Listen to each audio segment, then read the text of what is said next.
रियासत तेलंगाना का बजट सनतों की तरक्की के लिए बेहतरीन माहौल फराहम करने वाला दोस्त बजट है। हुकूमत ने पहली मरतबा इंडस्ट्री के लिए फिराक दिलाना मंसूबा बनाया है। इसके अलावा अगर बरक़ी की फराहमी में रियायतें फराहम करती हैं तो ये रियासत के मफाद में बेहतर होगा।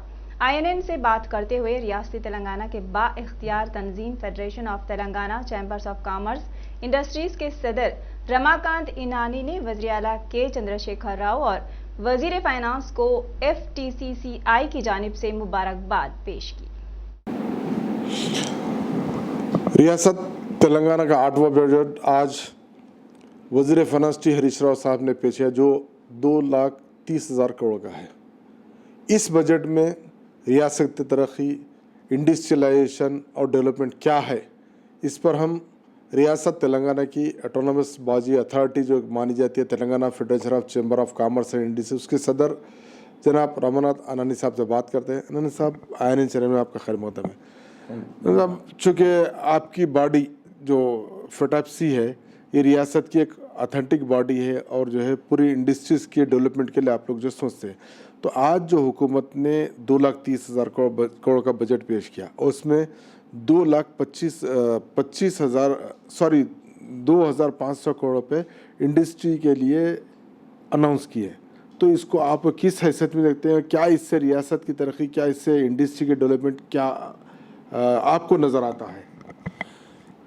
तेलंगाना में फॉर्मेशन के बाद ही टोटल ऑल इंडिया से इंडस्ट्रीज़ के लिए बहुत अच्छा यहाँ पे इंडस्ट्रियल क्लाइमेट था, तो काफ़ी इंडस्ट्रीज़ यहाँ पे लगी और हुकूमत ने भी काफ़ी अनाउंसमेंट्स किए थे, इंसेंटिव्स वगैरह।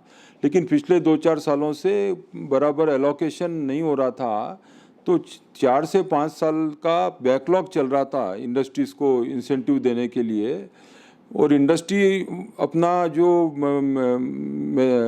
सोर्सेस ऑफ फंड्स जो थे उसमें ये इंसेंटिव भी आ जाएगा समझ के वो चल रहे थे, तो उनको वर्किंग कैपिटल में काफ़ी दिक्कत हो रही थी। और 2-3 सालों से इंडस्ट्री मिनिस्टर KTR साहब इसमें ज़रूर हम करके इसका हल निकालेंगे बताए। और बहुत ही खुशी की बात है कि इस बजट में उन्होंने 2,500 करोड़ इंडस्ट्रीज़ के लिए दिए हैं, जो कि वो इंसेंटिव का जो बैकलॉग है वो पूरा क्लियर हो जाएगा, मोर देन 90%, ऐसा हमारे FTCCI की उम्मीद है। नहीं साहब, जो 4 से 5 साल का बैकलॉग है वो एट ए टाइम, और क्या गवर्नमेंट जो 2,500 करोड़ रुपये जो है एलोकेट करी है, क्या आपको उम्मीद है कि पूरा जो गवर्नमेंट रिलीज करेगी? हाँ, जैसा आपने बताया कि 2.3 लाख करोड़ का बजट है, लेकिन जो सोर्सेस ऑफ रेवेन्यू है उसमें 45,000 करोड़ का करीब घाटा दिखा रहे हैं। वो गवर्नमेंट को कहीं से बोरो या सेंट्रल गवर्नमेंट से कहीं से ग्रांट लाना पड़ेगा। वो पूरा आने के बाद में फिर उस सोर्स से एक बार गवर्नमेंट बजट में दे देती है तो 90% उसको पालन करती है, और हमें पूरी उम्मीद है कि ये बराबर एलोकेट होगा और इंडस्ट्रीज़ को जो पेंडिंग इंसेंटिव है ज़रूर मिलेंगे, ऐसी हमारी उम्मीद है। इन्होंने सब जैसा आपने कहा है कि और बजट में 45,000 रुपये का लॉसेस बताए जा रहे हैं, तो गवर्नमेंट को इसको रिकवर करना है। पहले रिकवर करने के बाद फिर डेवलपमेंट की तरफ बढ़ना पड़ेगा, तो इसके लिए फिर हुकूमत को और लोन लेना पड़ेगा। क्या जब गवर्नमेंट और लोन लेते जाएगी स्टेट लिए, तो ऐसी उम्मीद है कि इंडस्ट्रियल जो डेवलपमेंट होना है, क्या वो ऐसी हालत में पॉसिबल है? नहीं, कोविड के वजह से इवन सेंट्रल गवर्नमेंट की भी जो बजट आई है वो भी इसी प्रकार से ही है। उसमें भी डेफिसिट फाइनेंसिंग रखी गई है, जो फॉरेन में वगैरह में बहुत कम रेट ऑफ इंटरेस्ट में लोन्स अवेलेबल है, या गवर्नमेंट अपनी ज़मीन वगैरह एसेट बेच के वो अमाउंट को खड़ा करेंगे। उसी प्रकार उसी फार्मूला को फॉलो करते हुए अपनी राज्य की हुकूमत भी इसी टाइप की फाइनेंसिंग में जाके और वो अल्टरनेट सोर्सेस से फंड्स लाके ये पूरा बजट का जो एलोकेशन है कंप्लीट करेंगे। इन्होंने सब अब जो गवर्नमेंट की प्रेजेंट पॉलिसी है और बजट है स्टेट या सेंटर का, ऐसे में क्या इंडस्ट्री अपने तौर पे इन बेस पे ग्रोथ हो सकती है, या फिर इनको अल्टरनेट अरेंजमेंट्स करना पड़ेगा? इंडस्ट्रीज़ का 3-4 महीने के जो गैप हुआ था कोविड का, उससे काफ़ी इकनॉमी में और इंडस्ट्री पे असर पड़ा था, लेकिन डिमांड रिवाइवल इतनी स्ट्रांग आ गई है। जैसे कि ऑटोमोबाइल इंडस्ट्री को लीजिए आप, ये 4-5 महीने में जो सेल नहीं हुआ था, उससे बाकी के महीनों में उससे ज़्यादा वो कवर होके पुराने फिगर से आगे निकल चुका है और अपनी इकोनॉमी हाई ग्रोथ में चल रही है। हमारे शेयर मार्केट और इंटरनेशनल शेयर मार्केट भी काफ़ी इसी को मद्देनज़र काफ़ी हाई में चल रहे हैं और काफ़ी कमोडिटी मार्केट जो बेस मेटल्स है, स्टील, एल्यूमिनियम वगैरह, सीमेंट, ये सब चीज़ें बहुत अच्छे हाई रेट पे चल रही है। इसका मतलब डिमांड काफ़ी है इसके अंदर मार्केट में, तो इंडस्ट्री को सर्वाइव होने के लिए बहुत अच्छा चांस है। तो आपका कहना यह है कि अब जो प्रेजेंटली गवर्नमेंट जो बजट है वो स्टेट को डेवलपमेंट की जानिब ले जाने वाला है और इससे इंडस्ट्री सर्वाइव होगी। हाँ बिल्कुल, गवर्नमेंट का इस बार ध्यान इस तरफ गया है। काफ़ी 3-4 सालों से काफ़ी इंडस्ट्री बहुत स्ट्रगल कर रहे थे। उनकी मांग को देखते हुए ऑनरेबल श्री KTR जी ने इस चीज़ को देख के CM साहब और ये बजट में प्रोविज़न रखे हैं, तो इंडस्ट्री के लिए अच्छा रहेगा। लेकिन पावर के लिए काफ़ी कम प्रोविज़न रखा है, 11,500 करोड़, क्योंकि गवर्नमेंट का वेलफेयर उनका एजेंडा है कि एग्रीकल्चर वालों को फ्री पावर देना और 24/7 देना, तो नेचुरली उनका काफ़ी बजट उधर जा रहा है। तो उस वजह से एनर्जी सेक्टर में कम अलोकेशन हुआ है, तो वो एक इंडस्ट्री के लिए चिंता की बात है। क्या अब ये जब पावर के अंदर कम गवर्नमेंट जो मुख्तस किए, अलोकेट कम किए, तो क्या उसका बढ़ना अगर नेक्स्ट जो 4-6-8 महीने जो या 1 साल का जो टाइम है, क्या पावर का जो गवर्नमेंट बढ़ रहा है वो इंडस्ट्री पे तो गवर्नमेंट नहीं डालेगी? वो तो नेचुरल बात है कि अगर गवर्नमेंट किसी को बेनिफिट देगी तो वो इंडस्ट्री को जो पावर दिया जा रहा है उसमें क्रॉस सब्सिडी जो बोलते हैं, वो जो सब्सिडी फार्मर को जा रही है या एग्रीकल्चर से, उसका बर्डन डेफिनेटली इंडस्ट्री को उठाना पड़ेगा। और ऑलरेडी 4-5 सालों से ऐसे ही चल रहा है। और भारत के जो भी स्टेट्स है वो अभी इलेक्शन ओरिएंटेड जो पॉपुलिस्ट बजट जो देते हैं, तो सब जगह पे यही है, तमिलनाडु में और क्या वो काफ़ी रखते हैं, आश्वासन देते हैं, तो इंडस्ट्री को ही सब इसका बर्डन उठाना पड़ता है। तो यानी शुरू से ही रहा है कि फार्मर्स को, जो किसानों को फ़ायदा हुकूमत पहुंचाती है और वो बर्डन जो है इंडस्ट्री को बर्दाश्त करना पड़ता है, और जो इंडस्ट्री पे जो बर्डन पड़ता है वो कंज्यूमर को उठाना पड़ेगा। हाँ, फार्मर्स का उनको सप्लाई करने से डेफिनेटली उनको एग्रीकल्चर प्रोडक्शन ज़्यादा आता है, जिससे कि उनकी परचेसिंग कैपेसिटी बढ़ती है।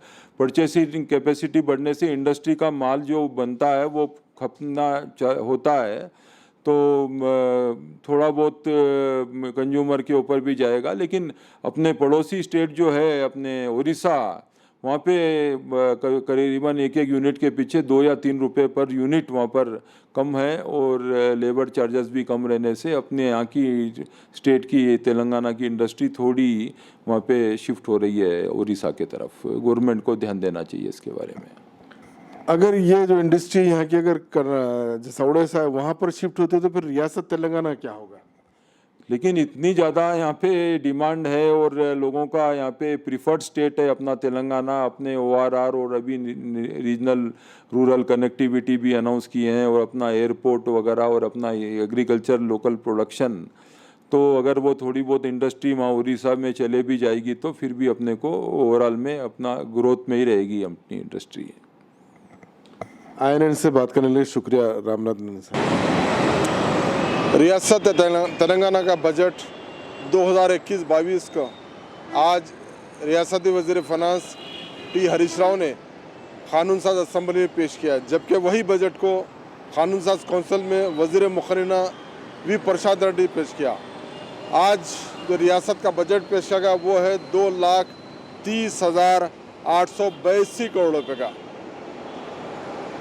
इस साल का जो बजट होगा 2,30,882 करोड़ रुपए, उसमें से आमदनी जो होगी 1,69,383 करोड़ रुपए, जबकि मसारिफ का अंदाज़ा 29,042 करोड़ का किया गया है, जबकि तखमीन फाजिल 6,743 करोड़ रुपए फाजिल रखे गए हैं, और मालियाती खसारा जुमला जो होगा वो 45,000 करोड़ का। नाजरीन, 2,30,000 करोड़ का बजट और रियासत तेलंगाना में वज़ीर आला के चंद्रशेखर राव ने शुरू से दावा किया है कि रियासत में अक़लियतों की आबादी 12% है।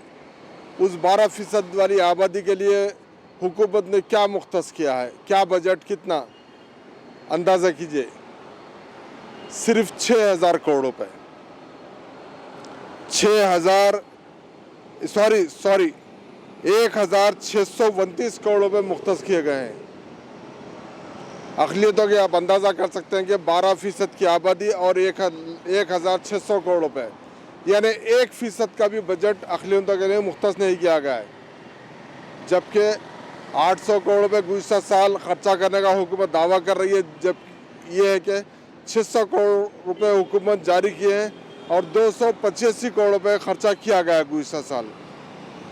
सोचिए, 1,600 करोड़, उसमें से 520 करोड़ रुपए अक़लियती रिहायती स्कूलों की इमारतों की तामीर के लिए मुख्तस किए गए हैं।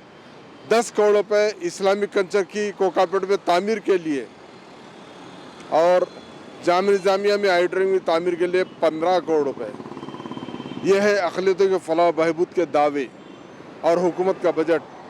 हुकूमत ने दावा किया था बैंक सब्सिडी कर्ज स्कीम, उसके लिए गुज़िश्ता 3 साल पहले अक़लियतों ने 1,75,000 दरख्वास्तें दाखिल की, जिसमें से एक दरख्वास्त की भी यकसुई नहीं हुई। और अक़लियतों के लिए बजट ये तो मुख्तस किया गया 1,600 करोड़ रुपए, जारी कितना होता है पता नहीं। जारी होने के बाद उसमें ख़र्चा क्या होगा। हुकूमत दावा करती है कि अक़लियतों के फलाह बहबूद के लिए इक़दाम करेगी, लेकिन प्लान और नॉन प्लान दोनों को सामने रखकर जायज़ा लिया जाए तो अक़लियतों के लिए बराए नाम चंद करोड़ का बजट मुख्तस किया गया है, जिसमें वक्फ बोर्ड के गिरानी नेट और दीगर मदमे अखराजात शामिल हैं। अक़लियतों की फलाह बहबूद के दावेदार हुकूमत ने 2% तक बजट मुख्तस करना गवारा नहीं किया, जबकि 2014 में रियासत तेलंगाना के वजूद में आने के बाद से आज तक बजट तो मुख्तस किया जा रहा है मगर जारी नहीं किया जाता। और जब जारी करने की बारी आती है तो मुतालिका महकमे ओहदेदारों की कमी रहती है, ओहदेदारों का जो है शार्टेज रहता है, तो जो रकम मुख्तस की जाती है वो हुकूमत का ख़र्चा नहीं होता और हुकूमत को एज इट इज़ हुकूमत वापस जाती है। हालिया अरसे में रियासत में दानिशवरों ने मुतालबा किया कि हुकूमत अक़लियतों के लिए सब प्लान को इंट्रोड्यूस करे, मुतारिफ़ कराए, ताकि बजट को कैरी फॉरवर्ड करते हुए इस साल में जो इस्तेमाल ना होने पर आइंदा साल इस्तेमाल किया जा सके।